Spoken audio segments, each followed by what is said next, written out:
전 세계의 미스터리한 사건 사고 소개하는 신지우입니다. 부산광역시 북구 화명동에 사는 여성 E씨는 미용사로 일하고 있었습니다. 평소 성실하고 웃음이 많은 사람이었어요. E씨만 찾는 단골 손님들도 많은 인기 있는 사람이었다고 하는데요. 친절한 성격이기도 해서 미용실 직원이나 주변 사람들과도 잘 지내왔다고 합니다. 2000년 7월 27일 평소대로 미용실에서 일을 마치고 동료들과 같이 퇴근을 했어요. 이날 회식이 있었다고 합니다. 자동차로 5분 거리에 있는 덕천동에서 술자리를 가졌고 다음엔 노래방으로 이동해서 1시간 정도가 더 지나죠. 회식은 12시가 지난 7월 28일 0시 20분경 끝났습니다. E씨는 미용실 직원들과 헤어지고 집에 돌아갔어요. 마침 E씨의 집이 노래방과 가까웠기 때문에 걸어가려고 했습니다. 직원들도 이 사실은 잘 알고 E씨의 동네기도 하니까 따로 배웅하지는 않고 각자 집에 돌아갔죠. 이렇게 다음날 아침이 찾아옵니다. 직원들이 모두 미용실에 출근했어요. 그런데 E씨는 나오지 않았습니다. 연락 없이 결근할 사람이 아닌데 나타나지 않자 이상하게 느껴졌죠. 점심이 지나도록 E씨는 출근하지 않았고요. 전화도 받지 않습니다. 사람들은 경찰에 신고해야 할지를 고민하기 시작했어요. 같은 시각 E씨가 일하는 미용실과 20분 정도 떨어진 공장에서 근무하던 어느 직원은 점심 식사를 하고 밖에 나와 소화도 할 겸 바람을 쐬고 있었는데요.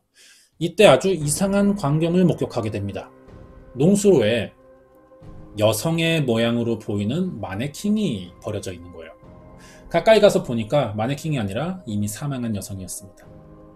공장 직원의 신고로 경찰이 출동했고 한동안 조사가 이어졌는데요. 사망한 여성은 과연 누구일까요? 혹시 같은 날 연락이 끊긴 미용사 E씨이진 않을지 자세한 이야기가 궁금하시면 구독과 좋아요 부탁드립니다. 2000년 7월 28일 오후 1시 20분경 부산광역시 강서구 대저 1동의 농가 배수로에서 여성 시신이 발견됩니다. 이 시신을 발견하고 신고한 사람은 농지 근처 공장에서 일하는 직원이었어요. 경찰이 신원을 조회해보니 바로 전날 밤 7월 28일 자정에 집으로 돌아가려던 25살의 여성, 그 미용사 E씨였습니다. 같이 일하던 직원들은 전날 밤까지 E씨와 노래방에 같이 있다가 헤어지고 돌아가는 것까지 봤는데 반나절 만에 시신으로 발견됐다는 소식에 큰 충격을 받았죠. 그럴 일이 없다고 생각했지만 이 시신은 E씨가 전날 밤에 입고 있던 검정색 치마에 똑같은 반팔티까지 입고 있었어요. 확실히 E씨였습니다. 시신을 조사해보니 신발이 벗겨져 있는 상태였고 얼굴에 우혈과 눈꺼풀 결막 안쪽에 출혈로 생긴 얼룩이죠. 일혈점이 발견됐습니다. 그러니까 누군가 목을 졸라 사망한 거예요.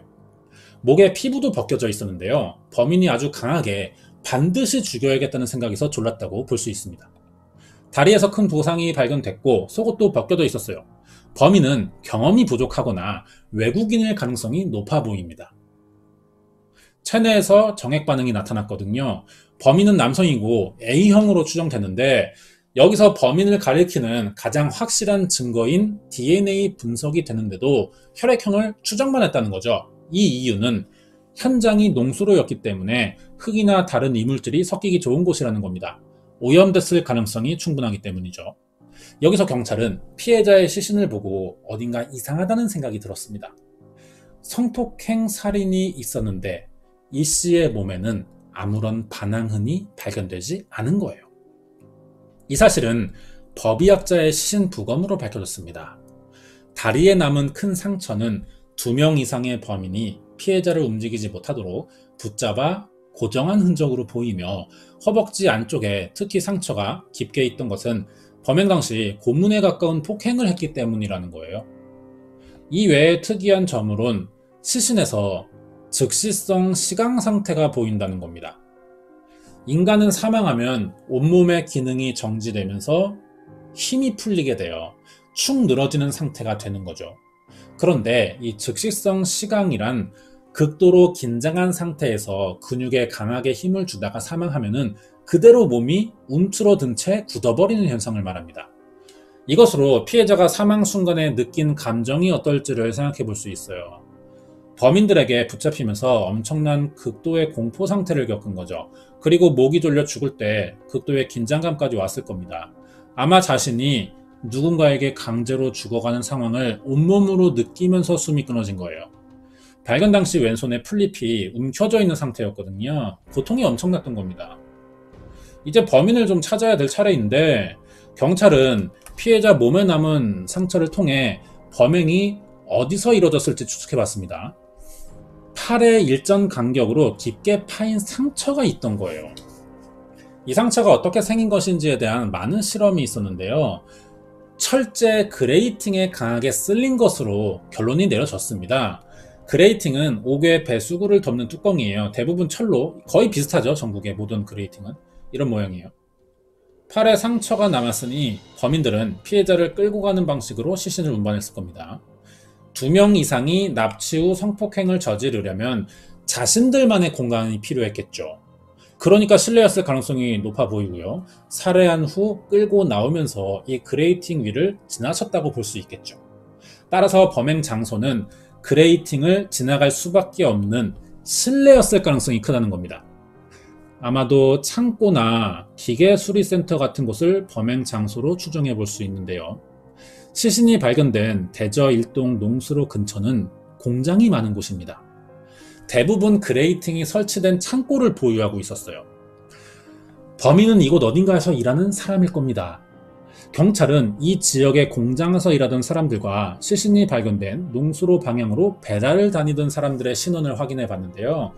이상하게 용의자로 볼 만한 사람이 한 명도 나오지 않았다는 거예요. 이 씨가 발견된 장소는 사람이 거의 살지 않는 공장지대라서 직원들이 모두 퇴근하면 사람이 거의 다니지 않는 외진 곳이 됩니다. 피해자가 집에 가던 시간이 자정이라서 시신 발견 전까지 사건 현장 근처에서 수상한 사람을 봤다는 목격자는 없었겠죠. 범인들은 이 장소를 그러니까 평소 잘 알고 있었을 겁니다. 이 지역에서 일하진 않더라도 일한 경험이 있거나 최소한 근처까지는 와본 사람이었을 거예요. 문제는 이 주변에 CCTV가 없습니다. 그냥 농수로예요, 다. 그러다 보니 추정되는 A형 혈액형 외에 범인의 당사가 아무것도 없다는 거죠. 사건 발생 지역에서 동종 전과자나 근처에 사는 A형 혈액형의 남성과 모두 DNA 대조도 해봤지만 일치하는 사람이 없었거든요. 사건이 장기화됐습니다. 경찰은 처음으로 돌아갔어요. 사건 당일 회식이 끝난 후 미용실 직원들과 이 씨가 헤어질 때를 목격한 사람은 없는지를 찾아본 겁니다. 과연 이 사건의 목격자를 찾을 수 있을지 계속해서 알아보도록 하겠습니다. 목격자가 있었습니다. 사건 당일 이 씨가 있던 노래방 근처에 식당 주인이 손님의 부탁으로 담배를 사러 밖에 나왔다가 이 씨로 보이는 여성이 어느 남성과 짧게 대화를 했고 이 남성의 차에 타 가는 것을 목격했다는 진술이 나온 거예요. 이 과정에서 강제성은 없어 보였다고 합니다. 이 씨가 사건 당일 술을 마신 건 사실이지만 취할 정도는 아니었고요. 정상적으로 대화를 주고받았다는 미용실 직원들의 진술이 있었죠. 따라서 모르는 남성의 차에 타지는 않았을 것이기 때문에 평소 어느 정도 이 의문의 남성과 안면이 있는 사이일 가능성이 높아 보이긴 합니다. 이 진술로 피해자의 지인들을 상대로 한 DNA 대조가 있었어요. 하지만 일치하는 사람이 나오지 않습니다. 그러면은 면식 관계이긴 하지만 친분이 있다 정도는 아니고 가까운 사이가 아니라서 지인에 포함될 만한 사람이 아니라면은 가능성은 있어 보이겠죠. 경찰이 수사 범위를 더 넓힙니다. 이 씨의 행동 반경에 있는 모든 사람을 대상으로 용의자가 될 만한 사람이 있었는지를 찾아본 거죠. 피해자가 평소 성격이 좋다 보니까 주변에 원한을 살 만한 행동은 하지 않았어요. 다들 이 씨를 좋은 사람으로만 기억했습니다. 자, 그래도 오랜 조사 끝에 용의선상에 올릴 만한 사람 3명이 좁혀지는데요. 첫 번째, 이 씨에게 지속적으로 관심을 보인 손님이 있었다고 합니다. 단순히 좋아하기만 했으면 문제는 되지 않겠죠. 그런데 이 사람은 미용실을 머리 자를 일이 없는데도 자주 찾아왔고 집 앞에도 나타난 적이 많다고 합니다. 이 씨가 이 남성을 무서워했다는 이야기도 들어왔어요, 주변에서. 두 번째 용의자도 이 씨가 일하던 미용실에 자주 오는 손님이었는데요. 손님이 많아도 무조건 이 씨에게만 머리를 잘랐다고 합니다. 단골이고 이 씨의 실력이 뭐 좋다면 그럴 수도 있겠지만 당사자가 이 씨가 부담을 느낄 정도로 유독 찾았다는 거죠. 마지막 용의자는 헤어진 이 씨의 전 남자친구예요. 용의자들의 전후 상황을 이렇게 봤을 때 이 씨에게 어느 정도 이성적인 감정을 가지고 있는 사람들로 보입니다. 경찰은 피해자와 관련이 있는 44명의 남성과 이 유력한 용의자 3명을 대상으로 DNA 대조를 다시 한번 해봤어요. 결과는 이번에도 일치하는 사람이 없었습니다. 주변 사람들에게서 혐의점을 찾아내지 못하자 수사가 더 이상 진전되지 않겠죠. 피해자와 조금이라도 마주친 적이 있는 사람이면 경찰이 그 당시에 모두 찾아가서 DNA 대조를 다 했어요. 그런데 일치하는 사람이 없는 겁니다. 사건 당일 목격자가 봤다던 젊은 여성이 어느 남성의 차를 타고 갔다는 제보를 봤을 때 전혀 모르는 사람이라면 호의 동성을 하진 않았을 거예요, 이 씨가. 회식을 마치고 헤어지는 장소가 집과 400m 거리밖에 되지 않습니다. 이 거리를 굳이 차를 타고 갈 거는 아니거든요. 다음 날 아침에 출근도 있었기 때문에 이 씨의 성격상 모르는 사람의 차까지 타고 이 시간에 어딘가 간다는 것은 생각하기 어렵습니다. 밤이 늦은 시간이지만 술집이 많은 곳이라 지나가는 사람도 꽤 있었어요. 그 당시에 도로에. 인적이 드문 거리도 아니라서 범인이 호위동승을 시도해서 저지르기에는 부담되는 장소이기도 했을 거고요. 식당 주인인 목격자가 그날 본 여성이 이 씨가 만약 확실한 거라면 집까지 걸어갈 수 있는 거리인데도 차를 굳이 탄 이유가 뭐겠냐는 거죠. 술에 취해 있었지만 사리분별이 가능한 정도였다는 이 씨가 아무 저항 없이 차에 탈 수 있는 경우 이것은 평소 신뢰할 수 있는 사람이거나 친척 등 꽤 가까운 사람일 가능성이 높다는 겁니다. 그랬을 때도 문제인 게 이 정도로 가까운 사람이 공범을 두고 신체에 남은 상처를 봤을 때 2명 이상의 공범으로 보인다는 소견이 있었죠. 공범을 두고 고문에 가까운 성폭행을 한 뒤 시신을 버리고 도망쳤다는 게 또 지인이라면 납득하기 힘든 거고요. 만약 경찰의 추측대로 이 씨를 살해한 범인이 평소 잘 아는 사이였다면 언제부터 범행을 계획하고 있던 걸까요? 이 씨에게 어떤 계기가 생겨서 앙심을 품었을 것이고 언제 범행을 실행할지 구체적인 계획을 세웠을 겁니다. 그런데 사건 전날에 있던 회식은 예정에 없던 일이었어요. 이 사실까지 범인이 알기는 힘들었을 겁니다. 따라서 언제 어떻게 이 씨를 상대로 범행을 저지를지 계획을 세우긴 어려웠을 것이고 적절한 기회를 보다가 우연히 집으로 귀가하는 피해자와 마주쳐서 갑자기 범행을 실행했을 것으로 보이는데요. 그러자니 공범을 항상 태우고 다녔을 거냐는 겁니다. 이 사람이 우연이라도 마주치기 위해서. 어떻게 해봐도 이러한 정황들이 퍼즐이 잘 맞지 않는 느낌이에요. 그러면은 경찰과 범죄심리 전문가들의 의견을 좀 들어봐야겠죠. 이 사건의 범인을 어떻게 보고 있을까요? 범인의 특성을 요약하자면 이렇습니다. 피해자와 일면식이 있지만 얼굴을 이 씨가 기억할 정도로 서로 잘 아는 사이는 아닐 것이며 덕천동과 사건 현장인 대저일동에 연고가 있거나 직장 생활을 하는 중이고 그레이팅이 설치된 창고에 접근이 가능하며 짙은 중형 세단을 모는 A형 남성일 것으로 분석했는데요. 경찰은 이 조건에 맞는 남성을 모두 찾아봤습니다. DNA 조사 다 해봤어요. 그런데 일치하는 사람이 없습니다. 결국 용의선상에 올랐던 모든 사람들이 피해자 몸에 남았던 DNA와 일치하지 않았고 더 이상 용의자로 특정할 수 있는 사람이 나타나지 않자 미제 사건으로 남게 됐던 거죠. 이 정도로 조사를 했는데 일치하는 사람이 없다는 것은 초기에 피해자의 몸에서 정액 채취했을 때 이게 이미 오염됐을 가능성도 있다는 겁니다. 2000년에 일어난 부산 미용사 살인사건은 부산경찰청의 장기미제 첫 번째 사건으로 남았어요. 이후 태완이법이 통과됩니다. 그래서 2000년 8월 2일 이후 일어난 강력범죄 공소시효가 폐지됐고요. 많은 장기미제 사건들의 재수사가 이루어졌어요. 그래서 실제로 범인을 검거하고 해결도 해왔는데 이 사건이 마침 3일 전인 7월 28일에 일어났습니다. 그래서 이 3일 차이로 태완이법이 소급 적용이 안 된 거예요. 하지만 이 사건을 담당하는 부산경찰청 형사들이 이 법안에 좀 포함시키려고 굉장히 많이 노력했습니다. 그래서 이 사건도 예외로 공소시효가 폐지됐어요. 그래서 재수사를 하고 있습니다. 미제 사건 수사팀과 당시 사건 형사들은요, 범인을 반드시 잡겠다고 지금 의지를 보이는 중이에요. 이 사건은 TV의 여러 방송에서도 많이 다뤄왔습니다. 그러자 사건을 잘 몰랐던 사람들도 관심을 가지기 시작했고, 조금이라도 도움을 받기 위해 경찰이 목격자 제보를 받고 있어요. 재수사 결정되면서 2000년 당시 기록됐던 수사 자료를 다시 검토했습니다. 피해자가 왼손에 풀을 쥐고 있었다고 했죠. 이 풀을 조사한 거예요. 의외로 시신이 유기된 반경 1km 내에서 같은 식물이 발견되지 않습니다. 경찰과 식물학자가 공조했어요. 이 풀의 서식지를 찾아보려고 했는데 낙동강 인근과 어느 다목적 운동장에서 자라는 것으로 특정됐지만 2009년에 시신이 발견된 일대가 모두 재개발되면서 더 이상 이 풀로만은 범인을 특정할 수 없게 된 거죠. 범인은 피해자 몸에 가장 결정적인 증거를 남겼지만 DNA 검사에서 일치하는 사람을 찾지 못했습니다. 아주 확실한 증거예요. 그런데 용의자 한 명 찾지 못하자 경찰이 부실 수사를 했다는 여론이 또 생길 수밖에 없는 거고요.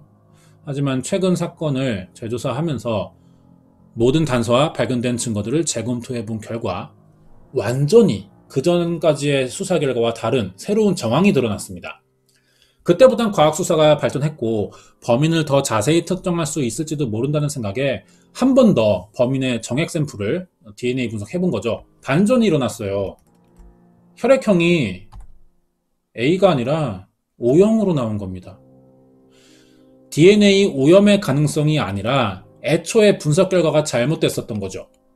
2010년 이후 법이 바뀌면서 강력범죄를 저지른 범인들의 DNA 채취와 기록이 의무화됐지만 사건 당시는 2000년이라 DNA를 채취해도 완벽하게 보관할 수는 없었고요. 채취가 의무화되지도 않아서 대조할 수 있는 대상이 굉장히 한정적이었습니다. 당시 사건 수사 기술로는 남성과 여성의 세포를 분리해서 DNA를 정확히 분석할 수는 없었기 때문에 오차가 더 클 수밖에 없는 거고요. 사건과 관련 없는 사람이 범인으로 특정되기도 했습니다. 그 당시 유전자 대조는 이런 이유로 범인이 피해갈 수 있었던 것 같아요. 운이 좋았었겠죠. 피해자의 혈액형은 AB형으로 밝혀졌습니다. 피해자 몸에 남아있던 범인의 체액이 피해자의 것과 섞이면서 A형으로 잘못 분석됐던 것 같아요. 지금은 미제 사건 수사팀이 O형 혈액형의 당시 사건 목격자들의 진술과 발견된 단서들을 조합해서 특정 조건에 맞는 남성을 다시 한번 수사 중에 있습니다. 그 당시 용의자로 유력해 보이는 사람 중에 O형 혈액형을 가진 사람들이 있었거든요. 이게 화성연쇄 살인 사건 때랑 지금 똑같은 일이 생긴 겁니다. 하지만 A형 남성만 중점적으로 수사했기 때문에 수사망에서 벗어날 수가 있었어요. 지금이라면 이게 장기화될 만한 사건은 아니겠죠. 수사기술의 한계와 단서가 그만큼 적다 보니 장기미제 사건 됐던 것 같고요. 그 당시 수사 방식의 한계였던 겁니다. 경찰을 욕할 수는 없는 거죠. 기술의 문제니까. 그래도 아직 범인 잡을 기회가 있다는 거예요. 늦었지만 우리가 화성연쇄 살인 사건의 진범을 찾은 경험이 생겼기 때문인데 그때는 대조를 할 때마다 DNA 샘플의 양이 점점 줄어들었습니다. 그래서 아껴서 정말 이 사람이 범인 같을 때만 분석해서 대조해 볼 수 있는 거예요. 그러다가 샘플을 다 써버리면 더 이상 대조할 수 없습니다. 하지만 지금은 DNA 증폭 기술이 생겼거든요. 적은 양이라도 이 양을 늘릴 수가 있어요. 무한 대조가 가능해진 거죠. 줄어들면 또 늘릴 수 있으니까. 그렇기 때문에 언제든지 유력한 용의자만 나타난다면 검거할 수 있는 겁니다. 사건을 담당 중인 경찰은요, 지금도 진범을 잡기 위한 수사를 매일 하고 있습니다. 그리고 사건 당시 용의자로 보이는 사람의 수상한 행적이나 피해자의 행방을 조금이라도 알고 있는 사람의 제보를 받고 있어요. 피해자가 발견된 대저 일동의 농수로에는 이 씨가 당시 신고 있던 구두와 핸드백만 발견되지 않았는데요. 범인이 피해자를 농수로로 옮기던 도중 다른 곳에 버렸거나 아니면 중간에 잃어버렸을지도 모릅니다. 이 유류품을 받거나 보관 중인 사람들이 있겠죠. 이 사람들의 제보를 좀 받고 있습니다. 2000년 7월 28일 12시 이 씨는 집에 가던 길에 누구를 만나 사망했던 걸까요? 장기미제 사건이라 경찰의 수사 의지가 굉장히 중요한데요. 그런데 이 경찰의 수사 의지라는 게 사실 사건에 계속 관심을 가지는 사람들에 의해 생깁니다. 수사 장기화되고 경찰은 수사하고 있는데 왜 해결 못하냐 이런 뉴스가 계속 나와버리면 경찰의 의욕이 사라져요. 욕만 먹으면서 해결 잘 안 되는 사건 붙잡고 있기 힘들다는 거죠. 이때 경찰을 좀 응원할 수 있는 게 사람들의 응원이지 않을까 하는 생각이 듭니다. 사건 수사는 경찰이 하는 거지만 그렇다고 경찰에게 무작정 다 맡겨버리면은 검거 가능성이 그만큼 떨어져요. 사람들이 그래서 관심을 가져야 됩니다. 그래야 조금이라도 빨리 범인을 찾을 기회가 생긴다는 거죠. 준비한 내용 여기까지입니다. 끝까지 봐주셔서 감사드리고요. 이번 이야기는 부산경찰청 제1호 미제 사건입니다. 부산 미용사 살인사건 파일이었습니다.